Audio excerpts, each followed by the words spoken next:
নিস্তব্ধ রাত, মাঝে মাঝে ভেসে আসছে কুকুরের কান্না, কেমন যেন গুমট অনুভূতি। মাইক্রোটা চলছে আপন গতিতে, মাঝে মাঝে সাঁকরে পাশ কাটিয়ে যাচ্ছে অন্য সব যানবাহন। গাড়ির স্পিডটা ঠিক মাঝামাঝিতে, না কম না বেশি। কিছুক্ষণ বাদেই গাড়িটা শহুরে রাস্তা ছেড়ে জঙ্গলের পথ ধরল। ধীরে ধীরে জঙ্গলটাও ঘন হতে লাগল, কেমন যেন গা ছমছমে রহস্যময়তায় আচ্ছন্ন হয়ে আছে চারিপাশে। হঠাৎ সামনে সূক্ষ্ম দৃষ্টি ফেলে কিছু একটা দেখতে পেয়ে মাস্কের আড়ালে বাঁকা হাসি ফুটে উঠল আরোহীর ঠোঁটে। গাড়িটা হঠাৎ ব্রেক কষতেই গাড়িটা থেমে গেল। গাড়িটা থাকল ঠিক আরেকটা গাড়ির সামনে। আপাতত গাড়ি দুটো সামনাসামনি দাঁড়িয়ে আছে। আরোহী মাস্কটা ঠিক করে গাড়ির দরজা খুলে বের হল। অপর পাশ থেকে ডোর লাগানোর শব্দ শুনে আরোহী সামনে এগিয়ে গেল। অপর পাশে থেকে একটা ছায়া ও ধীরে ধীরে সামনে এগিয়ে এলো। আবছা অন্ধকারে ও অবয়বটা স্পষ্ট আরোহীর চোখে। দুজন সামনাসামনি দাঁড়াতেই সামনে থাকা লোকটা হাত বাড়িয়ে দিল আরোহীর দিকে। আরোহী ও বাঁকা হাসি দিয়ে হাত মেলালো লোকটার সাথে।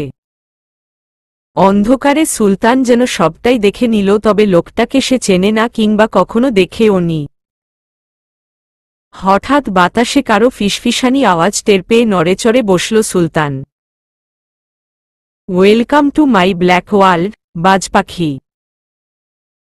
আরোহী আবারও হাসল। সম্বোধনটা ঠিক তার পছন্দ হল কি না বোঝা গেল না, তবে কিছু বললও না। আমার মতো সামান্য একজন সিরিয়াল কিলার কেউ আপনার নজরে এসেছে? অবাক ব্যাপার। আরোহী প্যান্টের পকেটে হাত গুজে বাঁকা হেসে বলল, বাজপাখির চোখ তো। সামনে থাকা লোকটা আবারও হেসে উঠল। পরক্ষণেই পকেট থেকে একটা পেনড্রাইভ টাইপ কিছু বের করে আরোহীর দিকে হাত বাড়াল। আরোহী মুচকি হেসে পেনড্রাইভটা নিয়ে বলল, ধন্যবাদ মিস্টার সরকার। ধন্যবাদ দিয়ে আমাকে ছোট না করলেও হতো। আপনার সব তথ্য এখানে দেওয়া আছে, আমি চাইলে বসেই কথা বলতে পারতাম, তবে সেটা সেফ হবে না। না আপনার জন্য, না আমার জন্য। আই থিঙ্ক সব দিক থেকেই শত্রু আসতে পারে, তাই রিস্ক নিলাম না। এখানেও যে সেফ আছেন তেমনটাও না। ভালো থাকবেন, আর কখনো দরকার হলে এই সরকারকে পাবেন। শুধু একটা ফোন কলই যথেষ্ট, আজ আসি। আরোহী পেনড্রাইভ পকেটে ঢুকাতে ঢুকাতে বলল, আসুন। লোকটা দরজা খুলে বসতে যাবে, হঠাৎ আরোহী কিছু একটার সূক্ষ্ম আওয়াজ শুনতে পেয়ে পিছনে থেকে ডেকে উঠল, ওয়েট। লোকটা দাঁড়িয়ে গেল। ঘাড় বাঁকিয়ে প্রশ্নবিদ্ধ দৃষ্টিতে আরোহীর দিকে তাকাতেই আরোহী সামনে এগিয়ে গিয়ে লোকটার গাড়ির পিছনে গিয়ে দাঁড়াল। সরকার নামক লোকটা ভ্রু কুঁচকে বোঝার চেষ্টা করছে আসলে আরোহী করছেটা কি। পকেটে থেকে হাত সরিয়ে নিচে ঝুঁকে গেল, আর যা ভেবেছিল তাই। হাত বাড়িয়ে কিছু একটা টান দিতেই লাল রঙের একটা বস্তু হাতে চলে এলো আরোহীর। আরোহী সোজা হয়ে দাঁড়াল। বোমটাতে টাইমার দেওয়া, আর মাত্র 5 মিনিট টাইম আছে। 5 মিনিট পরই সশব্দে ফেটে যাবে বোমটা। আরোহী বের করতেই লোকটা চোখ বড় বড় করে আরোহীর দিকে তাকাল। এবারও ও নিশ্চিত মৃত্যুর হাত থেকে আরোহী তাকে বাঁচিয়েছে। লোকটা অবাক চোখে তাকিয়ে বলল, বোম। আরোহী মুচকি হেসে বলল, মাত্রই লাগিয়ে রেখে গেছে। আপনি কি করে দেখলেন? আপনি তো আমার সাথে এই কথা বলায় ব্যস্ত ছিলেন। বাজপাখির চোখ তো। দেখলেন যখন কিছু বললেন না যে। বিরক্তিকর দৃষ্টিতে আরোহী লোকটার দিকে তাকাল। চারপাশে শত্রুর অভাব নেই, গা ঢাকা দিয়ে আছে। বলেই বোমটা হাতে নিয়ে আরোহী ওই সরকার নামক লোকটার গাড়িতে উঠে বসল। কিছু বুঝে উঠার আগেই ঝড়ের বেগে নিজের গাড়িকে পাশ কাটিয়ে জঙ্গলের ভেতরে যেতে লাগল। পরিস্থিতি বুঝতে পেরে লোকটা আরোহীর গাড়িতে উঠে বলল, তাড়াতাড়ি ওই গাড়িকে ফলো করো, ওনার হাতে বোম যেকোনো সময় ব্লাস্ট হতে পারে। সুলতান থমকে গেল, আরোহীর হাতে বোম। কাপা হাতে গাড়ি স্টার্ট করল। আরোহী ঝড়ের বেগে গাড়ি চালাচ্ছে। উদ্দেশ্য সামনেই একটা খাল আছে, সেখানে যাওয়া। হাতে আছে 3 মিনিট। আরোহী গতি বাড়াল। বোমটা জঙ্গলের ভেতরে দিলই হতো, কিন্তু আরোহী তা করেনি। কত জীব জন্তুর বাসস্থান সেখানে, তার অধিকার নেই সেই বাসস্থান বিনষ্ট করার। সামনে তাকাতেই খালটা নজরে এলো। আরোহী কোনো মতে গাড়ি থামিয়ে বোম হাতে দৌড় দিল খাল পাড়ের দিকে। হাতে মাত্র 40 সেকেন্ড বাকি। আরোহী সর্বোচ্চ শক্তি দিয়ে বোমটা ঢিল দিল খালের পানিতে। বোমটা ঢিল দিয়ে বিপরীতে আবারও দৌড় দিয়ে কিছু দূর সামনে এগিয়ে কানে হাত দিয়ে বসে পড়ল মাটিতে। প্রায় সেকেন্ড কয়েক পরেই বিকট শব্দে ব্লাস্ট হল বোম। আরোহী দীর্ঘ শ্বাস ছেড়ে উঠে দাঁড়াল। ততক্ষণে তার গাড়িও এসে পড়েছে। সুলতানকে দৌড়ে আসতে দেখে আবারও হাসল আরোহী। টেনশনে মনে হয় ঘাম বের হয়ে গেছে সুলতানের। আরোহী মুচকি হেসে সুলতানের দিকে এগুল। সুলতান আরোহীর সামনে এসে আপাদমস্তক দেখতে দেখতে বলল, কোথাও লাগেনি তো? মরিনি। সুলতান দাঁতে দাঁত চেপে বলল, দিব না এক চর ফালতু কথা বললে। আরোহী হাসল। সুলতানের ঠিক পিছনে রিসাদ সরকার দাঁড়ানো। লোকটা এগিয়ে এলো আরোহীর দিকে। আপনি আজ আবারও আমাকে ঋণী করে দিলেন।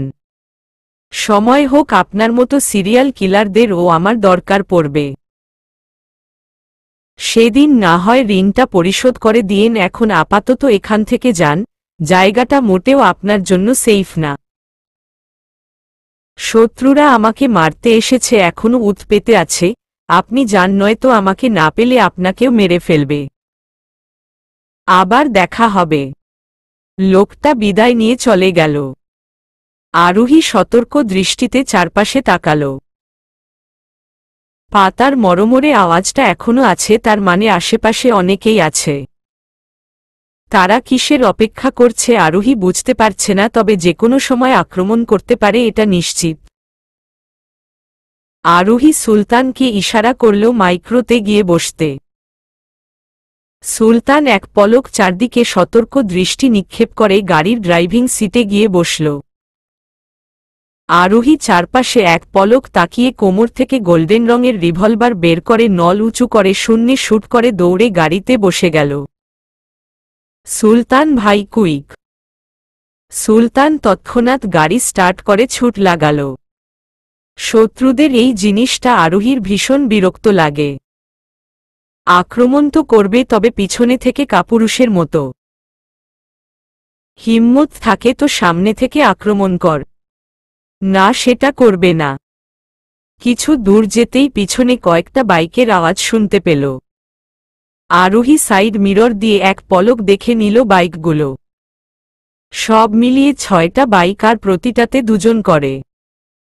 সামনে হয়তো আরও আছে। আরোহী বুঝল তাদের সাথে শক্তি দিয়ে কখনোই সে পেরে উঠবে না, তাই দরকার পরিমাপকৃত জটিল বুদ্ধি। কিছু একটা ভাবতেই আরোহী গাড়ির সিটে গা এলিয়ে দিয়ে বাঁকা হাসল। ওরা যদি চলে ডালে ডালে, তবে আরোহী চৌধুরী ও চলে পাতায় পাতায়। ওরা যদি হয় বুনো ওল আরোহী চৌধুরী ও বাঘা তেঁতুল। ওদের মাস্টার মাইন্ড এখনও আরোহী চৌধুরীকে ঠিকভাবে চিনতেই পারেনি। একা একা হাসছ যে? হঠাৎ কিছু মনে হলো নাকি? আরোহী দৃষ্টি বাইরে থেকে সরিয়ে লুকিং মিরর দিয়ে সুলতানের দিকে তাকাল। তার মুখে তো মাস্ক লাগানো, তবে সুলতান বুঝল কি করে সে হাসছে। কি ভাবছ? আমি বুঝলাম কি করে তুমি হাসছ। এটাই ভাবছ তো? আমি তোমার ভাই হই আরোহী, তুমি হাসলে যে চোখ দুটো ছোট ছোট হয়ে যায় সেটা মেবি তুমিও খেয়াল করনি। আরোহী মুচকি হেসে মাস্কটা ঠিকঠাক করে সাইড মিরর দিয়ে পিছনে তাকালো। বাইকগুলো এখনো পিছু পিছু আসছে, তবে আজব হলেও তারা আক্রমণ করছে না। তবে যেকোনো সময় যেকোনো এঙ্গেল থেকে আক্রমণ করতে পারে। পিছনে কিছু বাইক আমাদের গাড়িটা ফলো করছে সুলতান ভাই। তুমি কিন্তু আমি না বলা পর্যন্ত গাড়ি থামাবেন না, আর ফাস্টও করবে না, তাহলে ওরা বুঝে যাবে। সুলতান চকিত নজরে সাইড মিররে তাকালো, পুনরায় ড্রাইভে মন দিল। আসলেই পিছনে থেকে কিছু বাইক ফলো করছে। সুলতান হাসল, আরোহী আসলেই সবকিছুতে অ্যাডভান্স। ড্রাইভ তো ও করছে, তাহলে এসব খবর তো তার কাছেই থাকার কথা ছিল, কিন্তু সুলতান তো এটা খেয়াল করেনি। সুলতান খেয়াল না করলেও আরোহী ঠিকই দেখতে পেয়েছে। সুলতান সেদিকে ধ্যান না দিয়ে একমনে ড্রাইভ করতে লাগল যেন কিছু হয়নি। আরোহী কোমর থেকে গোল্ডেন রঙের রিভলভারটা বের করে বুলেট চেক করে রিভলভারটা স্টার্ট করল। হঠাৎ পিছনে থেকে কাঁচ ভাঙার শব্দে আরোহী চেঁচিয়ে উঠে বলল, হেড ডাউন সুলতান ভাই, ওরা আক্রমণ শুরু করেছে, এন্ড রাইড ফাস্ট। সুলতান আরোহীর কথা মতো মাথা নুয়ে স্পিডটা বাড়িয়ে দিল। আরোহী গাড়ির ভেতরের লাইট অফ করে পিছনে ঘুরল।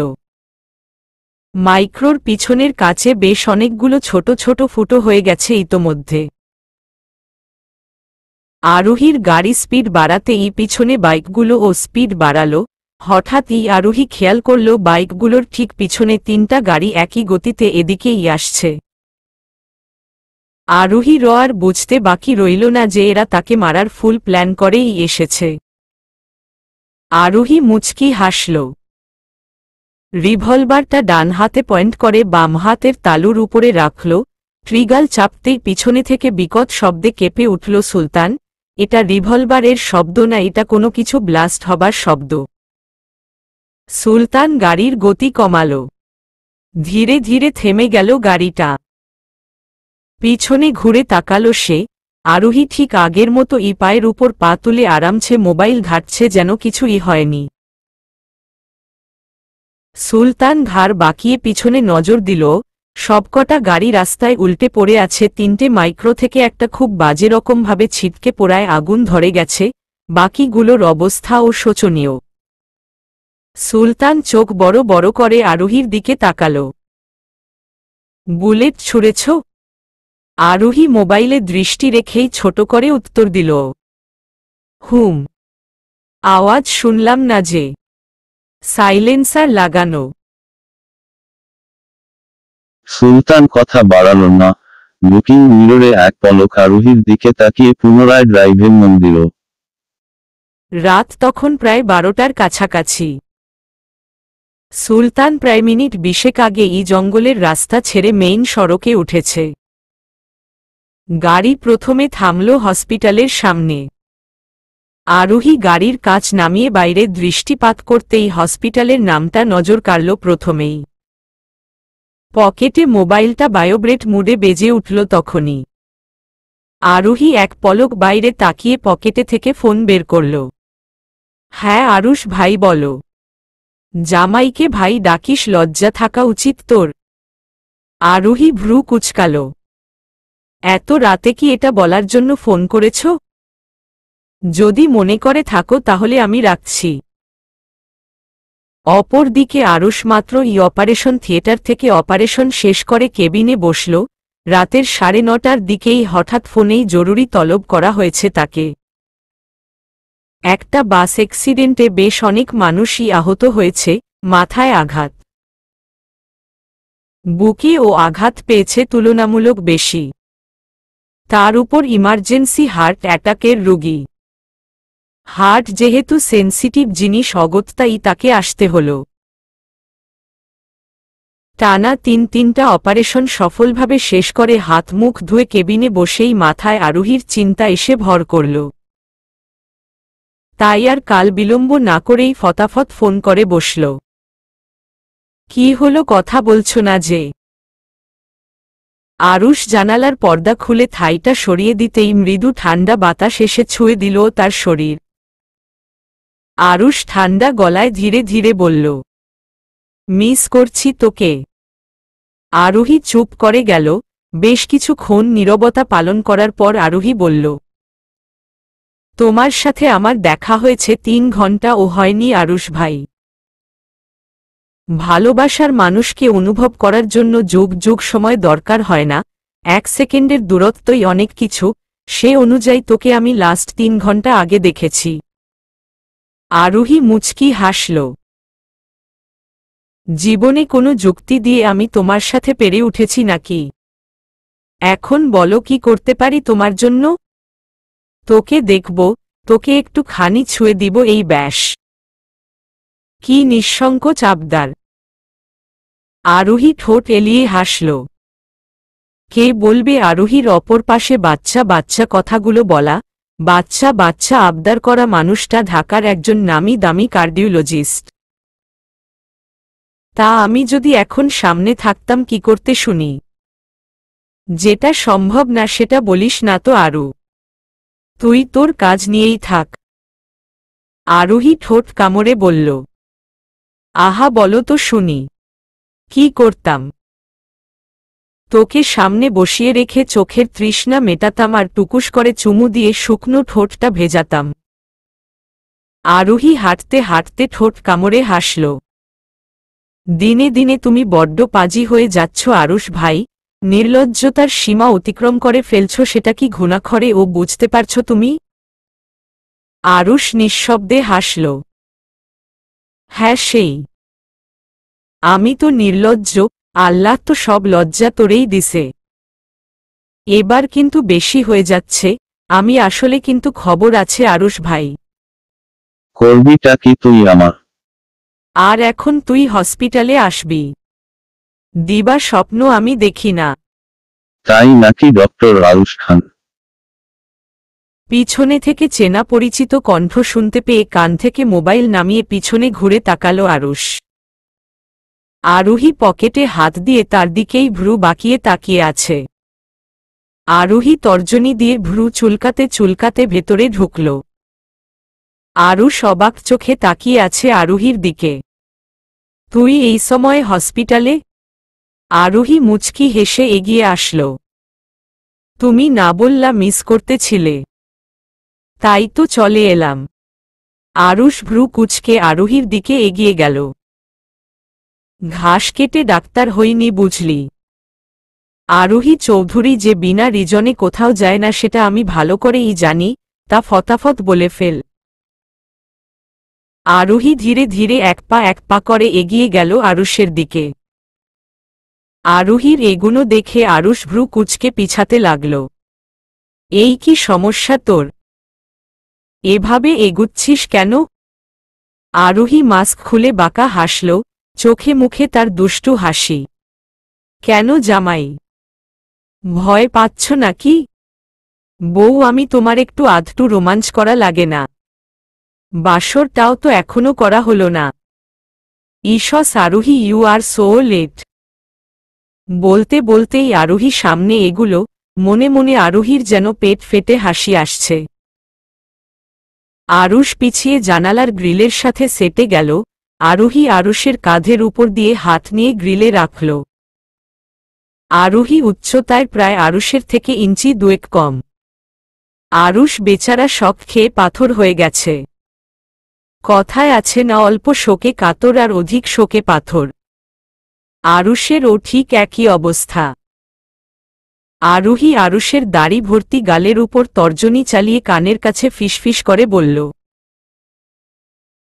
ভয় নেই, বাসর এখানে করব না, বাসায় গিয়ে তারপর। আর এখানে আমি রুগী দেখতে আসছি, ডাক্তার না। আরোহী সরে এসে ভ্রু নাচিয়া আরুষের দিকে তাকাল। আরুষ কেমন যেন অদ্ভুত নজরে তাকিয়ে আছে। আরোহী আর সহ্য করতে পারল না, হো হো করে শরীর কাঁপিয়ে হেসে উঠল। হাসি যেন থাকতেই চাইছে না, পেট চেপে হেসেই যাচ্ছে। আরুষ এক ধ্যানে সেদিকেই তাকিয়ে আছে। অন্ধকার চারিপাশে বেরঙা আর রংচটা চার দেয়ালের জানালাবিহীন ঘর থেকে থেমে থেমে তীব্র গোঙানির আওয়াজ আসছে। মৃত্যুর প্রহর গুনছে কেউ হয়তো। কেমন আছো ফুল? অপরিচিত কারো কণ্ঠ শুনতে পেয়ে চকিত নজরে কেবিনের দরজার দিকে তাকালো মেয়েটা। চোখে মুখে উৎকণ্ঠা তার। অবাক চোখে তাকিয়ে আছে সে আরোহীর মুখের দিকে। আরোহী মুচকি হেসে পকেটে হাত গুজে ভেতরে প্রবেশ করল। পুরো ওয়ার্ড জুড়ে নিরাপত্তা বাহিনী নিয়োগ করা হয়েছে, নিরাপত্তার কোন ত্রুটি রাখেনি আরোহী। এখনো মেইন কালপ্রিট ধরা পড়েনি, এটাই ভাববার বিষয়। বেশ তীক্ষ্ণ বুদ্ধি লোকটার, কোনোভাবেই কোনো ক্লু সে রাখছে না। পাক্কা খেলোয়াড়। কেবিনের মধ্যে দুজন নার্স রয়েছে। আরোহী মুচকি হেসে মেয়েটার কাছে গিয়ে দাঁড়াল। কি হলো বললে না তো? আগের থেকে বেটার ফিল করছো তো? নাকি কোনো সমস্যা হচ্ছে? মেয়েটা চুপচাপ আরোহীকে দেখতে লাগলো। মুকুচকে পাশে থাকা নার্সের দিকে তাকাতেই নার্স কিছু একটা ইশারা করতেই মেয়েটা তৎক্ষণাৎ উঠে আরোহীর পেট বরাবর জড়িয়ে ধরে ফুঁপিয়ে কেঁদে উঠল। আরোহী প্রথমে হকচকিয়ে উঠে নিজেকে সামলে মেয়েটার মাথায় হাত রাখল। বোকা মেয়ে, কাঁদছ কেন? তোমার পরিবারে কে তো খবর দেওয়া হয়নি, ঠিকানা বলতে পারবে? মেয়েটা তখন ও ফুঁপিয়ে কেঁদে যাচ্ছে। আরোহী মেয়েটাকে নিজের কাছ থেকে ছাড়িয়ে মেয়েটার সামনে বসল। মেয়েটা মাথা নুয়ে ফুঁপিয়ে কেঁদে যাচ্ছে। আরোহী মেয়েটার মুখ আজলে তুলল, আদুরে আদুরে কণ্ঠে বলল, কি হয়েছে ফুল? পরিবারের কথা মনে পড়ছে? মেয়েটা মাথা দুই দিকে নাড়িয়ে না করল। আরোহী অবাক চোখে তাকিয়ে বলল, তাহলে কি মায়ের কথা মনে পড়ছে? মেয়েটা এবারেও মানা করল। আরোহী কিছু একটা ভেবে বলল, তোমার পরিবার নেই? মেয়েটা মাথা নেড়ে না করল। আরোহী দীর্ঘ শ্বাস ছেড়ে বলল, তাহলে কোথায় থাকতে তুমি? মেয়েটা ভেজা ভেজা চোখ তুলে আরোহীর দিকে তাকাল। কেমন মায়া ভরা দৃষ্টি তার, ডাগর ডাগর আখিতে কেমন মায়াময় দৃষ্টিতে আরোহীর দিকে তাকিয়ে আছে। এতিমখানায়। আরোহী মেয়েটার মাথা নিজের কাছে এনে কপালে একটা চুমু এঁকে দিয়ে বলল, তোমার নাম কি ফুলবানু? মেয়েটা কাপা কাপা কণ্ঠে বলল, প্রীতি আহমেদ। আরোহী মুচকি হেসে মাথায় হাত বুলিয়ে বলল, তোমার মতো তোমার নামটাও ভীষণ মিষ্টি, কিন্তু আমি তোমাকে ফুল ডাকব। মেয়েটা ভেজা চোখে তাকিয়ে হাসল। শুনো ফুল, আমি তোমার বড়, তাই আমাকে আপু বলেই ডাকবে কেমন? মেয়েটা মাথা হেলিয়ে সায় জানাল। এখন বোন ভেবে আমাকে কিছু প্রশ্নের উত্তর দিবে কেমন? একদম ভয় পাবে না। এখানে সব সিকিউরিটি দ্বারা পরিচালিত, কেউ তোমার কোনো ক্ষতি করতে পারবে না, তুমি নির্বিঘ্নে আমাকে সবটা বলতে পারো। মেয়েটা মাথা হেলিয়ে সায় জানাল। আরোহী আসন পেতে বসে জিভ দিয়ে ঠোঁট ভিজিয়ে বলল, তুমি কি ছোট থেকেই এতিমখানায় থাকো? মেয়েটা কান্না ভেজা কণ্ঠে বলল, জন্মের পর মা বাবাকে দেখিনি আমি, চোখ খুলে আমার পৃথিবী হিসেবে ওই এতিমখানাই দেখেছি। তোমার এতিমখানাটা ঠিক কোথায়? যাদবপুর উপজেলার করাইখাল গ্রামে। কাল্পনিক। আরোহী চমকে উঠে মেয়েটার দিকে তাকিয়ে বলল, আর ইউ সিউর জায়গাটা যাদবপুর? জি, আমার গ্রাম। তুমি ঠিক কতদিন ওদের হাতে বন্দী ছিলে আর তোমাকে ধরে নিল কিভাবে? মেয়েটা আরোহীর কথা শুনে ঠোঁট ভিজিয়ে বলতে লাগল, আমাদের গ্রামটা ভীষণ শান্তিপ্রিয় ছিল, গ্রামে কখনো অনাচার হতো না, মেয়েরা নির্বিঘ্নে চলাচল করত, কিন্তু হঠাৎ করে শুনতে পেলাম পাশের গ্রাম থেকে নাকি দুটো মেয়ে নিখোঁজ, কোথাও তাদের হদিস পাওয়া গেল না। তার সপ্তাহ খানেক ঠিক ছিল, আবার 3টে মেয়ে, এভাবে মাসের পর মাস যাচ্ছে, সপ্তাহ 15 দিন পর পর মেয়ে মানুষ নিখোঁজ হয়ে যাচ্ছে। পুরো গ্রামে তখন ভীতি ছড়িয়ে পড়েছে, রাতবিরাতে কি দিনের বেলায় মেয়েরা বাইরে বের হতো না। এইটুকু বলে মেয়েটা থামল, বেডের পাশে রাখা টেবিলটা থেকে পানির গ্লাসটা নিয়ে ঢকঢক করে পানি পান করে গলাটা ভিজিয়ে বলল। আমাদের শান্ত গ্রামটা হঠাৎ অশান্ত হয়ে গেল, যেন হুট করেই কালবৈশাখীর বাঁধ ভাঙা ঝড় এসে লণ্ডভণ্ড করে দিয়ে গেল আমাদের প্রিয় গ্রামটাকে। পুলিশ অনেক তদন্ত করল, কিন্তু একটা কিছু তারা বের করতে পারল না, অথচ দিনের পর দিন মেয়েরা হাওয়া হয়ে যাচ্ছে। কেউ কিচ্ছু করতে পারছে না। আমার কি মনে হয় জানেন আপু, ওই খচ্চর পুলিশগুলা মনে হয় ওই খারাপ লোকগুলোর কাছ থেকে টাকা খেয়েছে, তাই তারা কিচ্ছু বের করতে পারছে না। বলতে বলতেই মেয়েটার গলার স্বর ভারী হয়ে উঠল, রাগে ফুঁসে উঠছে মেয়েটা। আরোহী ভ্রু কুঁচকে জিজ্ঞেস করল, কেন তোমার এমন মনে হলো যে পুলিশ ঘুষ খেয়েছে? মেয়েটা কাটকাট কণ্ঠে বলল, কেন মনে হবে না বলুন তো আপু? আমাদের গ্রামে যখন কুদৃষ্টিটা ছড়িয়ে পড়ল, পুলিশের কাছে যখন গিয়েছি ডায়েরি করার জন্য, কিন্তু পুলিশ আমাদের কোনো কথাই শুনল না, দূর দূর করে তাড়িয়ে দিল থানা থেকে। আরোহী দীর্ঘ শ্বাস ফেলল। তারপর তোমাকে কি করে ধরল? আর কতদিন ছিলে? দিনটা নভেম্বরের 28 তারিখ। হালকা ঠান্ডা বাতাস ছিল সেদিন বাহিরে। আমার কিছু প্রয়োজনে বাজারে এসেছিলাম। বাজারটা এতিমখানা থেকে বেশি একটা দূর ছিল না। জিনিসপত্র কেনা শেষ হলে এতিমখানা ফেরার পথে একটা বুড়ো মতন লোক হাতে অনেক ভারী বোঝা এসে আমাকে কাঁপা কাঁপা কণ্ঠে বলল তার বোঝাটা একটু এগিয়ে দিতে। বেশ মায়া হলো লোকটার জন্য। তার হাত থেকে বোঝাটা নিয়ে এগিয়ে গেলাম লোকটার পিছু পিছু। আমাদের গ্রামের পশ্চিম দিকে অনেকটা জঙ্গলের মতো, অবাক করা বিষয় হলেও লোকটা আমাকে সেই দিকেই নিয়ে গেল। আমার বোকা মন তখনও কোনো বিপদের আশঙ্কা করেনি। লোকটা হঠাৎ দাঁড়িয়ে আমাকে একটা পুরাতন বটগাছের নিচে দাঁড়াতে বলে কোথায় একটা গেল। বেশ অনেকক্ষণ হয়ে গেলেও যখন লোকটার কোন হদিস পাচ্ছিলাম না, তখনই মনের মধ্যে ভয়ের আনাগোনা শুরু হল। বলেই মেয়েটা আবারও থামল। আরোহী আগ্রহী চোখে তাকিয়ে আছে মেয়েটার মুখ পানে। আরোহীর কেন যেন মনে হচ্ছে মেয়েটা ভীষণ সাহসী আর শক্ত ধাঁচের। ঠোঁট ভিজিয়ে আবারও বলতে শুরু করল মেয়েটা।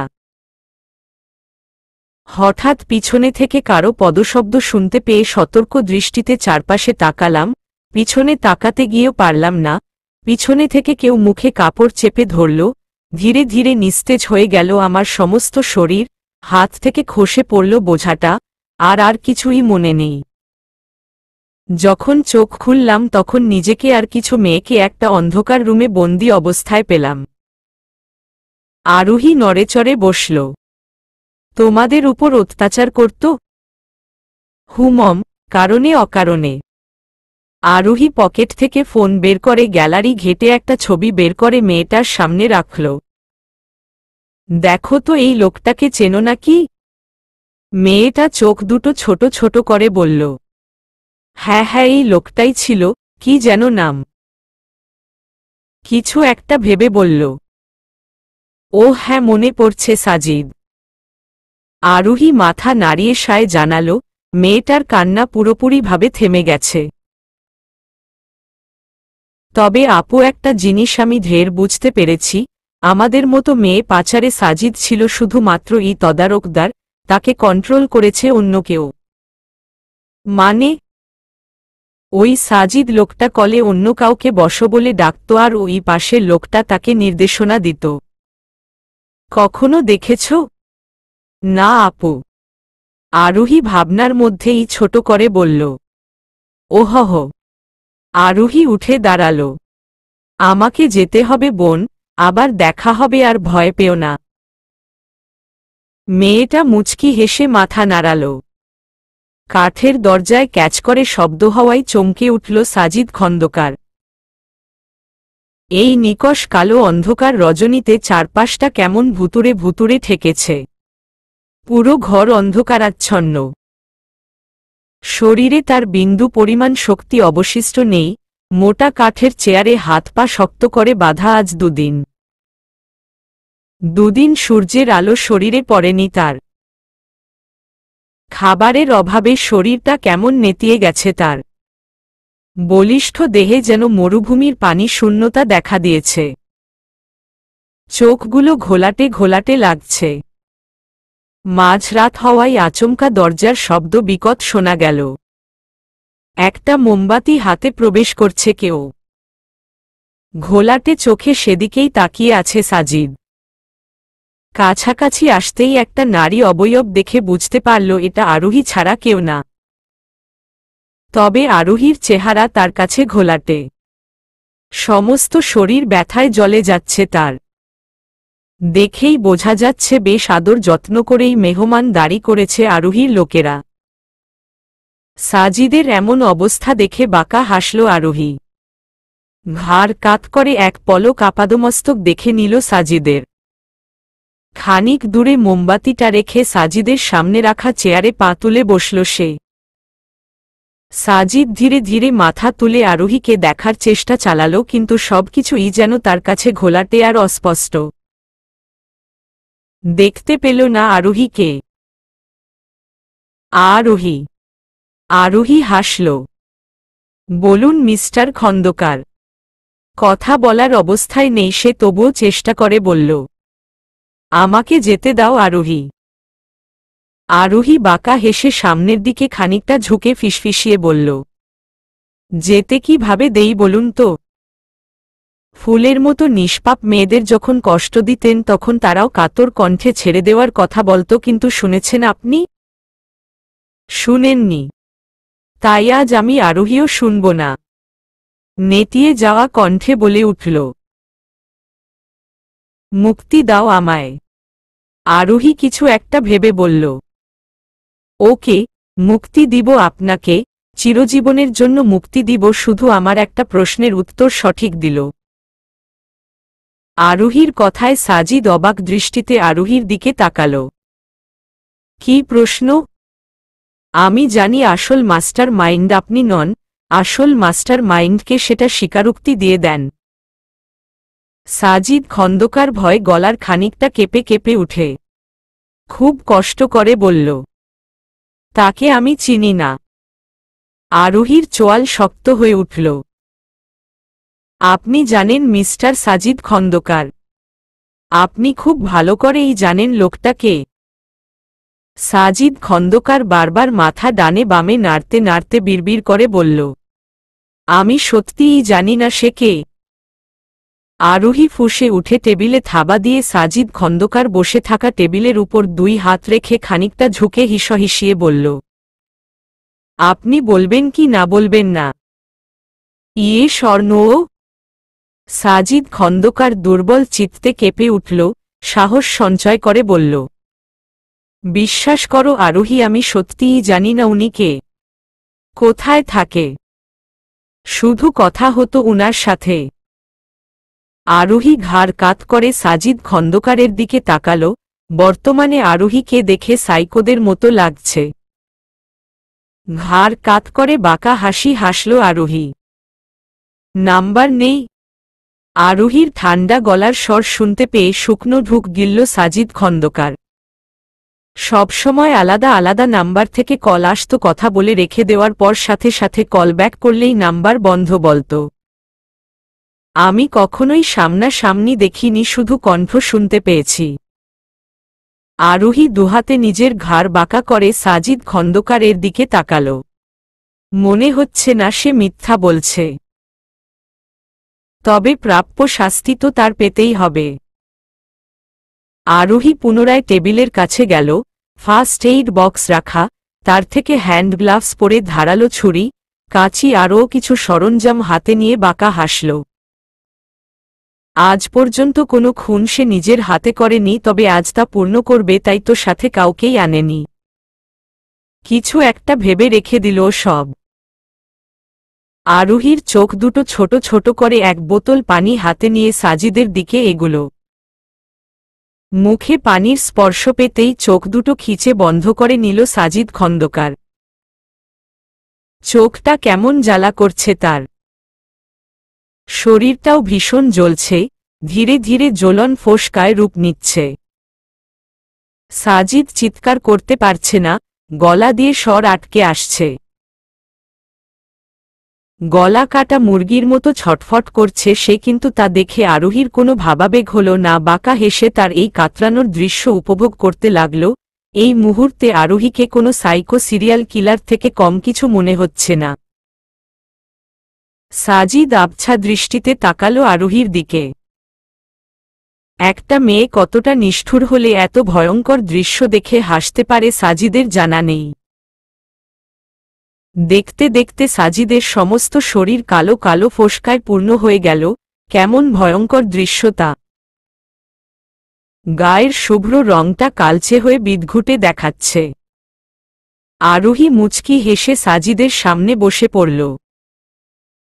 সাজিদ খন্দকার কিছু বিড়বিড় করতে দেখে ভ্রুকুচকে সামনে ঝুঁকল সে।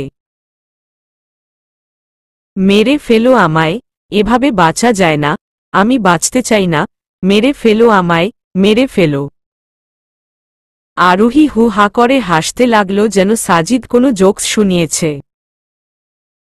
এমন হাড়হিম করা পরিবেশে আরোহীর হাসিটা কেমন অদ্ভুতুরে লাগল। শরীরে সমস্ত লোমকূপ কাটা দিয়ে উঠল সাজিদের। তার কাছে মনে হচ্ছে না আরোহী কোনো সুস্থ মেয়ে। কোনো সুস্থ মেয়ে কখনো এমন ভয়ঙ্কর কাজ তো দূরের কথা, শুনলেও ভয় হাড় কাঁপবে। তুই কি ভেবেছিস মেরে ফেলবো আমি তোকে? আরে গবেট, আমি কি তোর মতো বোকা নাকি? মরলে তো সব শেষই, তোকে তো আমি মারব না। যে মরে যায় সে তো বেঁচে যায়, আর যে বেঁচে থেকেও মরে যায় সে তো সেকেন্ডে সেকেন্ডে মরে। সাজিদ মাথা নিচু করে খিঁচুনি দিয়ে আছে। সারা অঙ্গ তার ঝলসে যাচ্ছে। কি মিশিয়েছে আরোহী সেই পানিতে? অ্যাসিড নাকি অন্য কিছু? আরোহী উঠে দাঁড়ালো, হাত থেকে হ্যান্ড গ্লাভস খুলে ছুঁড়ে ফেলল মেঝেতে। ভেবেছিলাম তো কেটে কেটে অ্যাসিড লাগাবো, কিন্তু ডিসিশন চেঞ্জ। জাস্ট ট্রায়াল দিলাম, তোর বসকে পেলে দুটোকে একসাথে জ্যান্ত কবর দিব, মাইন্ড ইট। বলেই পকেটে হাত দিয়ে শীষ বাজাতে বাজাতে বেরিয়ে গেল রুম থেকে। আসবো নাকি আরু? আরোহী মাত্রই ফ্রেশ হয়ে বিছানায় বসল। বেশ ক্লান্ত লাগছে শরীরটা। কয়েকদিন যাবৎ শরীরটা একটু বেশিই খারাপ। ডাক্তারের অ্যাপয়েন্টমেন্ট এবার না নিলেই নয়। আরোহী দরজার দিকে তাকাল। আরোরে মিরাজ খান যে, এতদিন পর বোনের কথা মনে পড়ল তাহলে? নাকি ভুলেই গিয়েছিলে যে তোমার একটা বোন আছে? মিরাজ আলতো হাসল। আরোহী সবার সাথে রুডভাবে কথা বললেও তার সাথে বাচ্চাদের মতোই কথা বলে।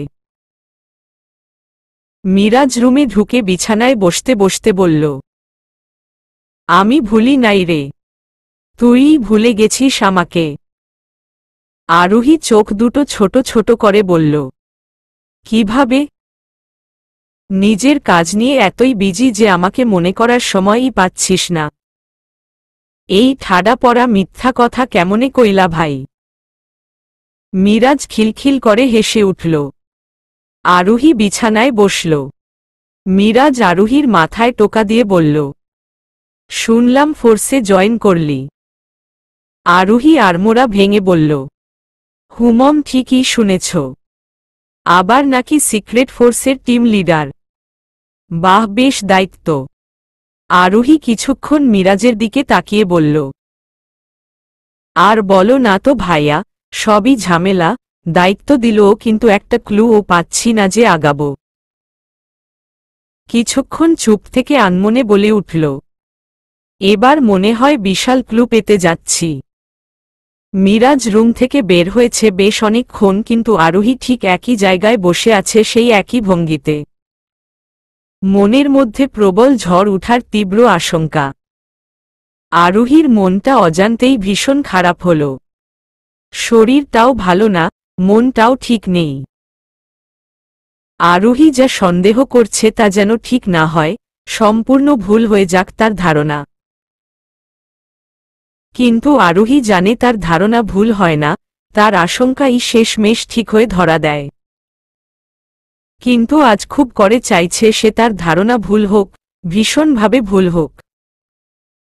এই প্রথম আরোহী নিজের ধারণাকে ভুল প্রমাণ করতে চাইছে, কিন্তু মনের জোরে তো আর সব হয় না। আরোহীর মন হু হু করে উঠল। মিরাজকে সে নিজের আপন ভাইয়ের থেকেও বেশি ভালোবাসে। ছোটবেলা থেকে ভাই বলতে সে মিরাজকেই চেনে। কত আবদার, কত খুনসুটির স্মৃতি জমে আছে বুকের মণিকোঠায়। উপর মহল থেকে করা আদেশ জারি আছে, ওই ক্রিমিনালকে দেখা মাত্রই যেন ক্রসফায়ার করা হয়, আর সম্পূর্ণ দায়িত্ব আরোহী চৌধুরীর। টিম লিডার বলে কথা। দায়িত্বের ক্ষেত্রে বাপ ভাই কাউকেই ছাড় দেয়া যায় না, তা আরোহী ভালো করেই জানে। আরোহী চৌধুরী কখনো নিজের দায়িত্বে পিছপা হয় না, তাহলে আজ কেন মন এত উতলা হচ্ছে? নিজের ভাই বলে। তবুও তো আরোহী নিশ্চিত নয় তাহলে মিরাজ ভাই কেন ওকে মারার চেষ্টা করবে? সে তো আরোহীকে নিজের বোনের থেকেও বেশি আদর করে ভালোবাসে। আরোহী কি পারবে নিজের ভাইয়ের বিরুদ্ধে দাঁড়াতে? না, হার ভাবতে পারছে না, মাথায় যন্ত্রণা হচ্ছে। আরোহী মাথার চুল টেনে ধরল। পারছে না সে আর, মাত্রাতিরিক্ত ব্যথা করছে। আরোহী চুপচাপ বসে আছে, দেখে বোঝার উপায় নেই তার শরীর মন দুটোই ভীষণ বাজেভাবে আহত। বউ। দরজায় পরিচিত কণ্ঠ শুনতে পেয়ে চকিত নজরে তাকালো সে। আরোহীর চোখ রক্তের মতো লাল হয়ে আছে। আরুষ চমকে উঠল, হাতের এপ্রনটা নিচে ফেলে দৌড়ে আরোহীর সামনে এসে হাঁটু গেড়ে বসল। আরোহীর মুখটা আজলে তুলে কাপা কণ্ঠে বলল, বউ কি হয়েছে তোমার? কোথায় কষ্ট হচ্ছে?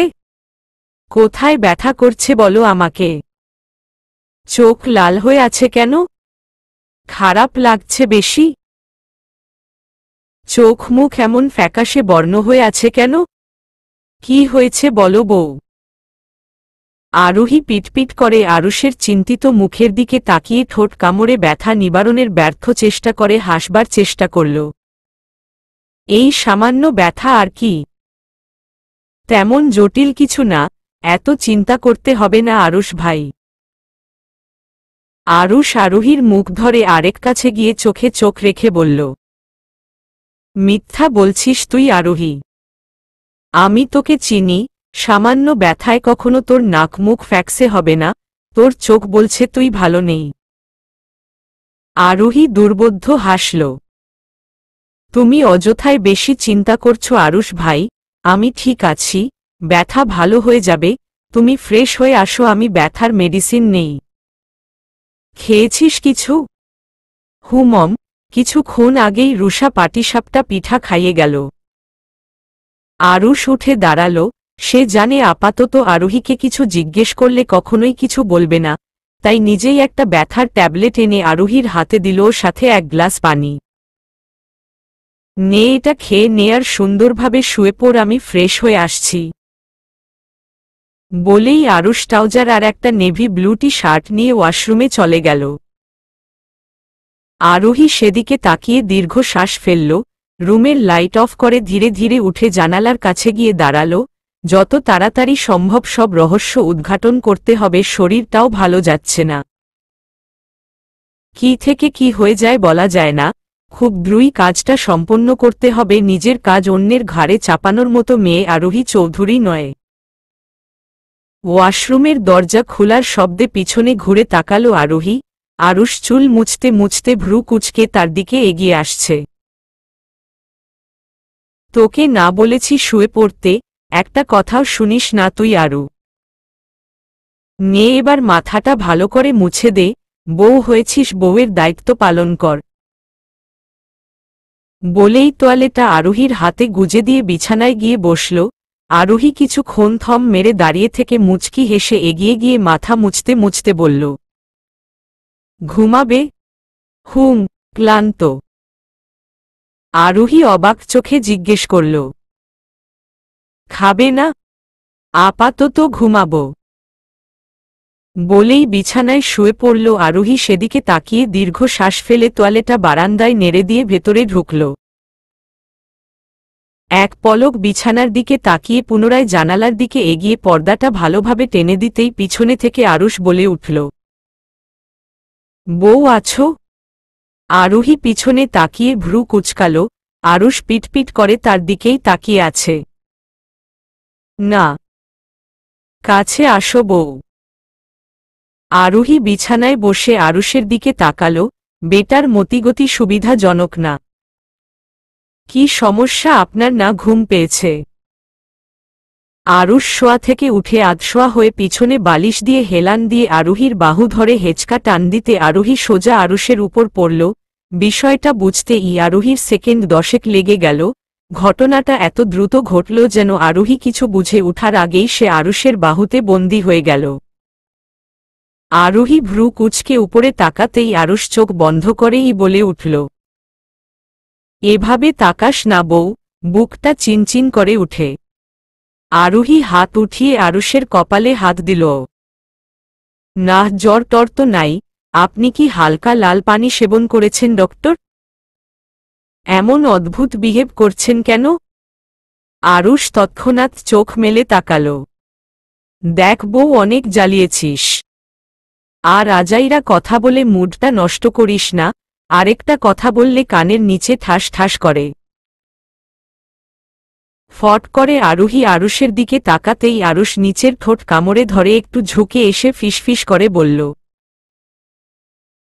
বেশি না, কয়েকটা চুমু খাবো। এই ধর, 30টার মতো। আরোহীর বোকা বোকা চাহনিতে আরুষ মিটমিট করে হাসতে লাগল। এই ছাড়ো তো আরুষ ভাই, দিন দিন অসভ্য হচ্ছ, মুখে যা আসে তাই বলে দিচ্ছ। বলেই আরোহী উঠতে নেবে আরুষ হাতের বাঁধন আরও ও শক্ত করে বলল, আমার সোনা বউ, লক্ষ্মী বউ, আর কথা বলিস না। ঘুমা, শরীর খারাপ তোর। কাল ডক্টরের কাছে নিয়ে যাব, এখন ঘুমা। আরোহী আর কথা বাড়াল না। চুপচাপ আরুষের বুকের মধ্যে ঘাপটি মেরে শুয়ে রইল। সে জানে শত ছুটাছুটি করলেও আরুষ এই মুহূর্তে তাকে ছাড়বে না, তাই ব্যর্থ চেষ্টা করল না সে। আরুষ আরোহীর দিকে তাকিয়ে মুচকি হাসল। চুলের উপর ঠোঁট ছুঁয়ে নিজেও চোখ বন্ধ করল। আরুষের মনে ভীষণ খচখচ করছে। নর্মাল কোনো কিছুতে তো আরোহীকে এতটা কাবু করার কথা না, তবে কি হয়েছে? আরোহীর ঘন নিঃশ্বাসের শব্দে বুঝতে পারল সে ঘুমিয়ে গেছে, কিন্তু আরুষের চোখে ঘুমের র্যাশ মাত্রও নেই। শরীর ক্লান্ত, কিন্তু ঘুম পাচ্ছে না। আরুষ এক দৃষ্টিতে আরোহীর দিকে তাকাল। কয়েকদিনের ধকলে মেয়েটা কেমন যেন থমকে গেছে। চোখের নিচে ডার্ক সার্কেল পড়তে শুরু করেছে। কি নিয়ে চিন্তিত মেয়েটা? শীতের মাঝামাঝি সময়টা বেশ ভালো লাগার মতো। তবে ব্যাপারটা শুধুমাত্র টাকাওয়ালা মানুষদের জন্যই। যারা খেটে খাওয়া মানুষ, তাদের জন্য শীতটা মোটেও সুখকর নয়। আরোহীর কাছে শীতকালটা অন্যরকম লাগে। শীতের ঝরে যাওয়া পাতার দিকে তাকিয়ে বারংবার দীর্ঘ শ্বাস ফেলে, সেই ঝরে যাওয়া পাতার মতো করে যদি জীবনের সকল সমস্যা, বিষাদগুলো ঝরে ফেলা যেত, কতই না সুন্দর হতো জীবনটা। না থাকতো এত জটিলতা, আর না থাকতো কোনো চিন্তা। কিন্তু এসব তো শুধু কল্পনাতেই ভাবা যায়, বাস্তবে কখনোই সম্ভব না। বসতে পারি মিসেস আরোহী চৌধুরী? নিজের হাতের থেকে নজর সরিয়ে চকিত নজরে সামনে তাকালো আরোহী। মুহূর্তেই তার ঠোঁটে মুচকি হাসির রেখা দেখা দিল। আপাতত সে বসে আছে শহরের সবচেয়ে বড় 5 তারকা হোটেলের টপ ফ্লোরে। 1 ঘন্টার জন্য পুরো ফ্লোর বুক করা হয়েছে। এত আয়োজন নিশ্চয়ই কোনো গুরুত্বপূর্ণ কাজের জন্যই। নিজের হাতের দিকে তাকিয়েই এতক্ষণ নিজেকে নিয়ে গবেষণা করছিল সে। Welcome mister Sarkar, please sit. কালো শার্ট আর কালো 3/4 প্যান্টে আবৃত মেয়েটাকে দেখে মুখের হাসি বিস্তর হল লোকটার। যদিও কালো মাস্ক আর কালো ক্যাপের আড়ালে তার রহস্যময় মুখখানি ঢাকা আরোহী চৌধুরীর। কেমন আছেন আরোহী চৌধুরী? আজকাল বেশ ব্যস্ত মনে হচ্ছে আপনাকে। পাওয়াই যায় না। আরোহী হাসল। কি আর বলবো বলেন, নতুন দায়িত্ব, তার উপর নতুন অপারেশন। কাজ তো থাকবেই। লোকটা হেসে মাথা নাড়িয়ে সায় জানাল, তা আপনাকে যেই কাজটা দিয়েছিলাম সেটা ফুলফিল হয়েছে তো? আমি মানুষটা খারাপ হতে পারি, তবে অকৃতজ্ঞ নই আরোহী চৌধুরী। সবকিছুর ঋণ পরিশোধ সম্ভব না হলেও আংশিক পূরণের চেষ্টা করি। কথাগুলো বলেই লোকটা আরোহীর দিকে পূর্ণ দৃষ্টি নিক্ষেপ করল। আরোহী স্বাভাবিক দৃষ্টিতেই সামনে থাকা লোকটার দিকে তাকাল। আরোহীর দৃষ্টি লক্ষ্য করে লোকটা হেসে বলল, আপনার সকল কাজ কমপ্লিট। বেশ কয়েকদিন যাবৎ আমি আপনার কথা মতো ব্যাপারটা নিয়ে গভীরে তদন্ত করেছি। তবে কি জানেন তো আরোহী, এমন অনেক তথ্য সামনে এসেছে যা অনেকটা কেঁচু খুঁড়তে কেউটে বেরিয়ে আসার মতো। এমন অনেক তথ্য আছে যা পুলিশদের বের করতে মাস পেরিয়ে যায়, তবুও কোনো ক্লু পায় না। অথচ আমাদের মতো কিছু অকর্মণ্য মানুষ আছে যারা সেকেন্ডের মধ্যে সেসব তথ্য অনায়াসে গভীর থেকে টেনে হিচড়ে বাইরে বের করে আনতে পারে। লোকটা থামল। সামনে তাকাতেই আরোহীর তীক্ষ্ণ দৃষ্টিতে অনেকটা থতমত খেয়ে গেল। মেয়েটার দৃষ্টি এত তীক্ষ্ণ আর ধারালো কেন? বুঝতে পারে না লোকটা। আজ বড়ই ভনিতা করছেন মিস্টার সরকার। আমার হাতে সময় বেশি নেই, তাই কথা যা বলার সরাসরিই বলেন। অপ্রয়োজনীয় কথা আরোহী চৌধুরী পছন্দ করে না। লোকটা হাসল। সামনে থাকা কফির কাপে দুবার চুমুক দিয়ে রেখে গলা পরিষ্কার করে বলল, তা যা বলছিলাম, তথ্য পেয়েছি অনেক কিছুই, তবে এর বেশিরভাগ তথ্যই আপনার বোধহয় ভালো লাগবে না আরোহী চৌধুরী। বর্তমান এমপি রুকুজ্জামানের প্রতিদ্বন্দ্বী কে জানেন? আরোহী খানিকটা চিন্তিত কণ্ঠে বলল, maybe Sarwar Morshed. Am I right? লোকটা হাসল। আই থিঙ্ক আপনার সরোয়ার মোর্শেদ এর সম্পর্কে আপনার বেশ ভালো ধারণা আছে। ঘুরিয়ে প্যাঁচিয়ে কথা বলছেন মিস্টার। সরোয়ার মোর্শেদ যে অসৎ ব্যবসার সাথে যুক্ত তা অজানা নয় আমার, তবে তথ্য প্রমাণের বড্ড অভাব, তাই হাত গুটিয়ে বসে থাকা ছাড়া উপায় নেই। তবে একেবারেই যে হাত গুটিয়ে আছি তাও কিন্তু না। আপনি কি তাকে সন্দেহ করছেন? লোকটা শব্দ করে হেসে বললেন, আমি সন্দেহের বশবর্তী হয়ে কোনো কথা বলি না আরোহী চৌধুরী। আমি ততক্ষণই কোনো কথা বলি না যতক্ষণ না সে বিষয়ে আমি সিউর হই। আপনি কি জানেন সরোয়ার মোর্শেদ লোকটা মাথা মোটা। বুদ্ধি তার বলতে নেই, তবে বেশ শেয়ানা। আরোহী ভ্রু কুচকাল। তাহলে কি বলছেন লোকটার অন্য কারো বুদ্ধিতে চলে? উনাকে সামনে রেখেই কোনো মাস্টার মাইন্ড পিছনে আছে? আরোহীর কথা শুনে লোকটা কুটিল হাসল। এজন্যই আপনাকে আমার বেশ ভালো লাগে, তীক্ষ্ণ বুদ্ধি সম্পন্ন মানুষ আপনি। I like it. আরোহী বিরক্তিতে ভ্রু কুচকে বলল, কাজের কথা বলুন। তার পিছনের মাস্টার মাইন্ডকে জানতে চান? আরোহী কিছুক্ষণ থম মেরে বসে রইল, মিনমিন করে বলল, মিরাজ খান। লোকটা একটু নয় অনেকখানি চমকে উঠল। চোখ দুটো বড় বড় করে অনিমেষ তাকিয়ে রইল আরোহীর দিকে। মেয়েটা এত অদ্ভুত কেন? এমন জঘন্য সময়ে জঘন্য অপরাধে নিজের ভাইয়ের নাম নিতে গলাটাও কাঁপল না। লোকটা কাঁপা কাঁপা কণ্ঠে বলল, আপনি জানতেন? আরোহী দুর্বোধ্য হাসল।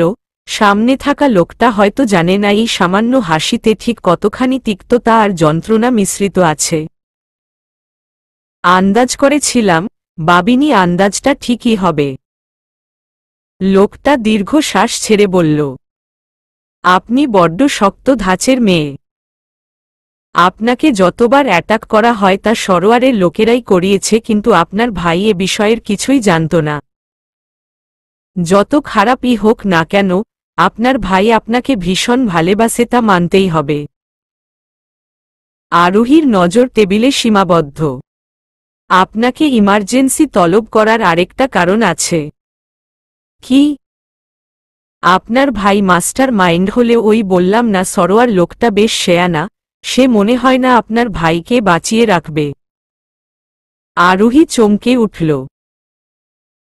মানে?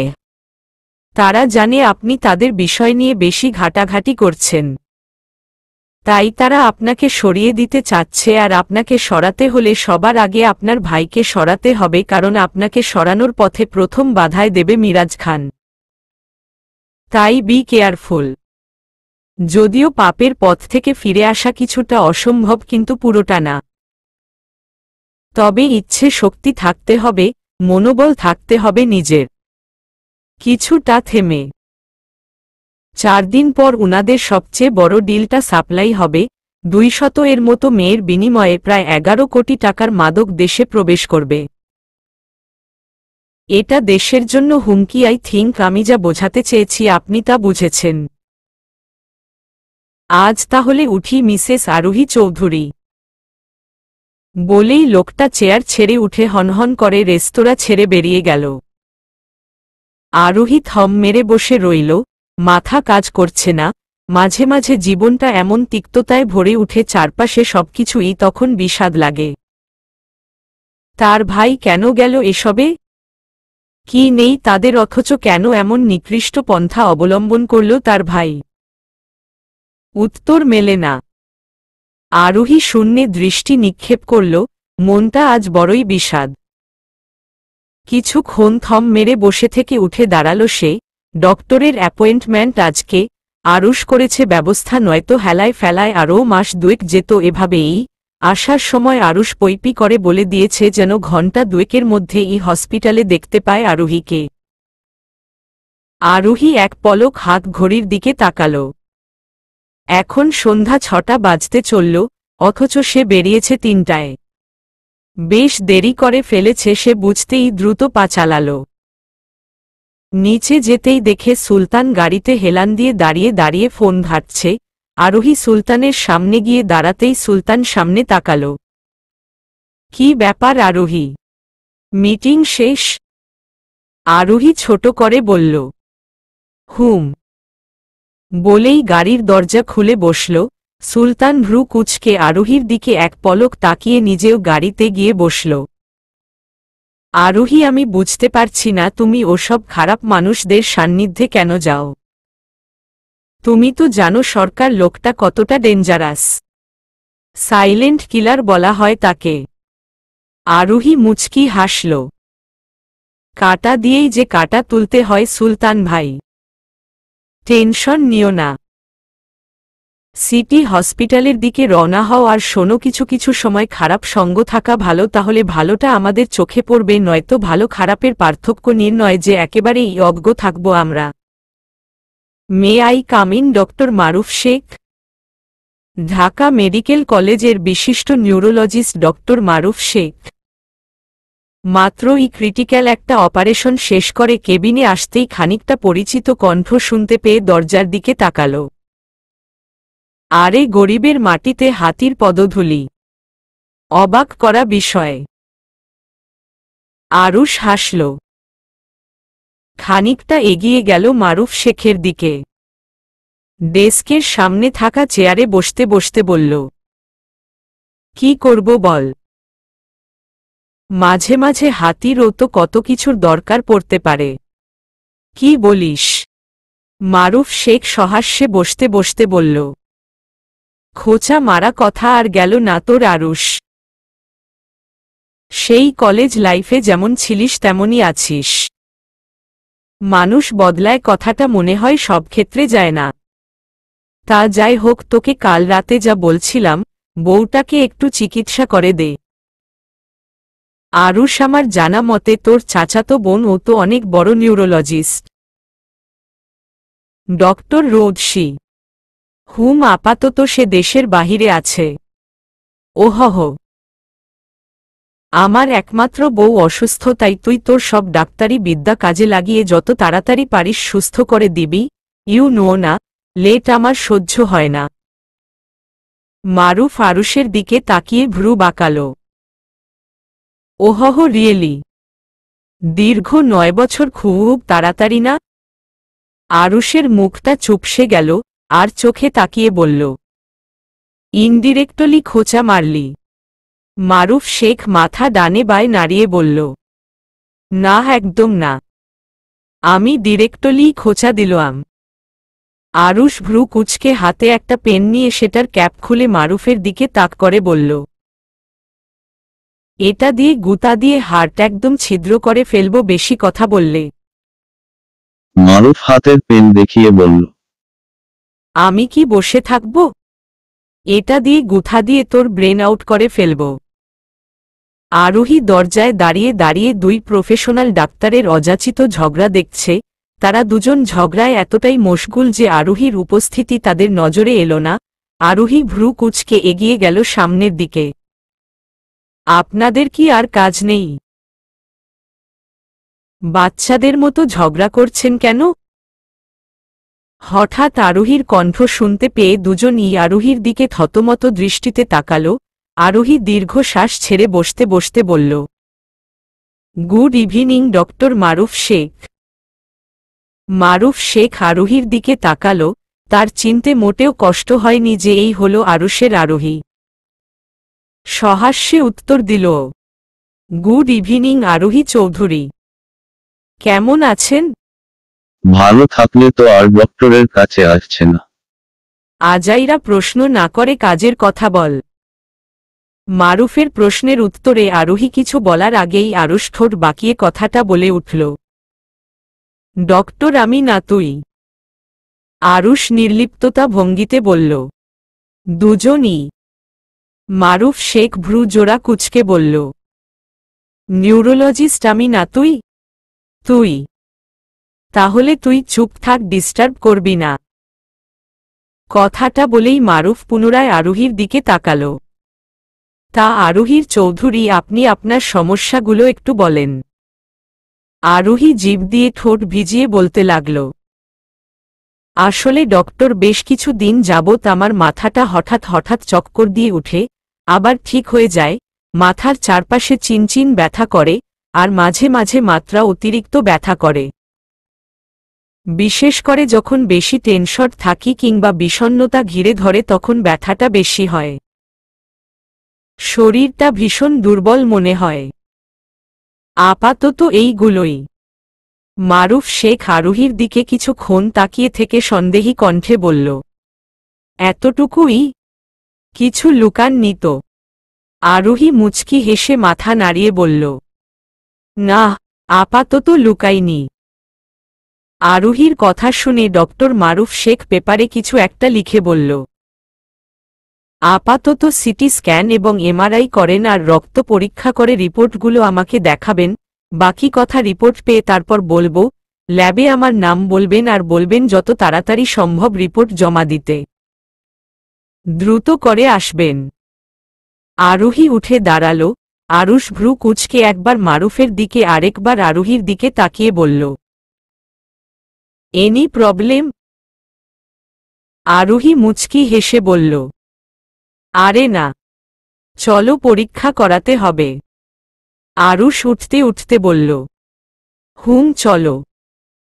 পরীক্ষা শেষে আরোহী করিডোরে বসে আছে প্রায় ঘন্টা 2। হঠাৎই আরুষের ইমার্জেন্সি অপারেশন পড়ে যাওয়ায় তাকে তৎক্ষণাৎ হসপিটাল ত্যাগ করতে হয়েছে। ডাক্তারদের এই এক জ্বালা। রাত নেই, দিন নেই, সকাল নেই, বিকেল নেই, যখনই ফোন আসবে তখনই হসপিটাল উপস্থিত হতে হবে। এবার তুমি বাংলাদেশের যেই প্রান্তেই থাকো না কেন। আরোহীকে বসিয়ে আরুষ গিয়েছে প্রায় 1 ঘন্টা। আরোহী বসে বসে ফোন ঘাঁটছে। মেম, আপনার রিপোর্ট রেডি, আপনি চাইলে এখনই নিয়ে নিতে পারবেন। নিজের সামনে কারো উপস্থিতি টের পেয়ে চোখ তুলে তাকাল সে।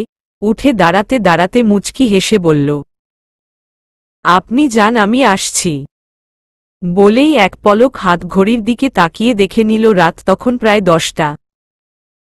মোবাইলটা পকেটে ঢুকিয়ে হেঁটে গেল রিপোর্ট আনতে। রিপোর্ট নিয়ে সোজা ডক্টর মারুফ শেখের কেবিনে নক করতেই ভেতর থেকে আওয়াজ এলো, কাম ইন। আরোহী মুচকি হেসে এগিয়ে গেল সেদিকে। মারুফ শেখের দিকে রিপোর্টটা বাড়িয়ে বসল সামনে। মারুফ শেখ মুচকি হেসে রিপোর্টটা নিয়ে পেজ উল্টাতেই মুখের হাসিটা গায়েব হয়ে সেখানে জমা হল একরাশ গম্ভীরতা। আরোহী ভ্রু কুচকাল। Anything wrong doctor? Maruf Sheikh এক পলক আরুহির দিকে তাকিয়ে আশেপাশে তাকালো। আরুষ কোথায়? আরুষ ভাই তো হসপিটাল গেছে, ইমার্জেন্সি অপারেশন পড়ে যাওয়ায় তাকে যেতে হয়েছে। ওহ, আপনি বাসায় যান, আমি আরুষের সাথে কথা বলবো পরে। আরুহি ভ্রু কুঁচকাল। ক্রিটিক্যাল কিছু? আমাকে বলতে পারেন, আমি দুর্বল নই ডক্টর। অনেক কিছু সহ্য করার ক্ষমতা আমার আছে, তাই আপনি বিনা দ্বিধায় বলতে পারেন। মারুফ শেখ শান্ত দৃষ্টিতে আরুহির দিকে তাকাল। আপনি কি রিপোর্টটা দেখেছিলেন?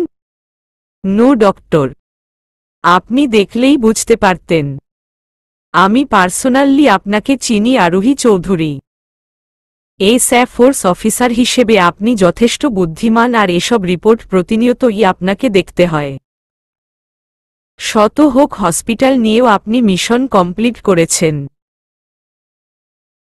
আরোহী ভ্রু কুঁচকে রিপোর্টটা তুলে নিল, উল্টে পাল্টে কিছুক্ষণ দেখে রেখে দিল সামনের ডেস্কে।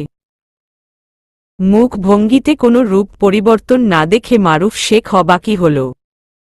আরোহী শান্ত দৃষ্টিতে ডক্টর মারুফ শেখের দিকে তাকিয়ে বলল, দেখলাম। আপনার ইমিডিয়েটলি দেশের বাহিরে যেতে হবে আরোহী চৌধুরী। বাংলাদেশে এর চিকিৎসা থাকলেও আমি পুরোপুরি সে সকল যন্ত্রপাতিতে ভরসা করতে পারছি না। আপনার ব্রেনে যেই টিউমারটা আছে তা কিন্তু একদিনে হয়নি, দিনকে দিন এটি বেড়েছে। অবশ্যই সিমটমও দেখা দিয়েছে যা আপনি বুঝে ও বুঝেননি, নিজের প্রতি অবহেলা করেছেন। আমি আরুষকে এটাই বলবো, আপনাকে দ্রুত দেশের বাহিরে নিয়ে যেতে, নয়তো খুব খারাপ কিছু হয়ে যাবে।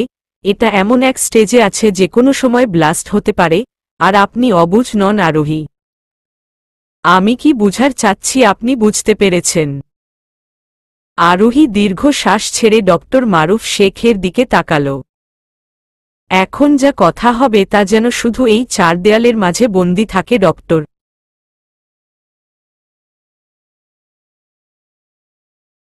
আপনি হয়তো জানেন বর্তমানে কিছু কুচক্রীর দল নারী পাচার বলেন আর মাদক আমদানি বলেন, এমনকি যুব সমাজকে ওসব মাদকে এডিকটেড করতে যথাসাধ্য চেষ্টা করছে। আমি ওই মিশনের মধ্যেই আছি। প্রায় 80% কাজ হয়ে গেছে, শুধু সুযোগে সৎ ব্যবহারের পালা। এই এলোমেলো অবস্থায় আমি কি করে আমার দায়িত্ব থেকে সরে যাই বলুন তো? আপনি কি পারবেন ক্রিটিক্যাল সিচুয়েশনে একজন রোগীর 80% অপারেশন করে বেরিয়ে যেতে, যেখানে আপনি জানেন অপারেশন সাকসেসফুলি হবে আর রোগীও বাঁচবে? কখনোই না। ডাক্তার হিসেবে এটা আমার কর্তব্য। রোগীর প্রাণ বাঁচানোই তো আমার মতো ডাক্তারদের ধর্ম, এটাই আমাদের সার্থকতা। আরোহী হাসল। তাহলে আমি কি করে এই ক্রিটিক্যাল সিচুয়েশনে চলে যাব শুধুমাত্র আমার কথা চিন্তা করে? কিন্তু আপনি অসুস্থ আরোহী, লাস্ট স্টেজে আছেন আপনি। এখন অপারেশন করলেও বাঁচা মরা আল্লাহর হাতে, আর সেখানে আপনি আপনার দায়িত্বের কথা চিন্তা করছেন। আরোহী চৌধুরী নিজের দায়িত্বের হেলা ফেলা করে না ডক্টর। ভাগ্যে যা আছে তাই হবে, বাট প্রমিস আমি খুব দ্রুতই কাজ শেষ করে চিকিৎসা করাব। ডক্টর মারুফ কিছুই বলল না। আরোহী অনুনয়ের স্বরে বলল, ডক্টর আমার একটা কথা রাখবেন? কি কথা বলুন? যতদিন না আমি বলছি আপনি আরুষকে কিছুই বলবেন না। মারুফ শেখ চমকে উঠল। এটা অন্যায়। দেশের কথা চিন্তা করে, দেশের মানুষের কথা চিন্তা করে প্লিজ আমার অনুরোধটা রাখেন ভাইয়া। আমি প্রমিস করছি তো। ডক্টর মারুফ শেখ কিছুক্ষণ ভাবল, ধীর কণ্ঠে বলল, ঠিক আছে। আরোহী মুচকি হেসে ধীর পায়ে বেরিয়ে এলো কেবিন থেকে। মনে তার প্রবল ঝড় বয়ে যাচ্ছে, যা উপর থেকে বোঝার উপায় নেই। কি হবে তবে সামনে? চলবে।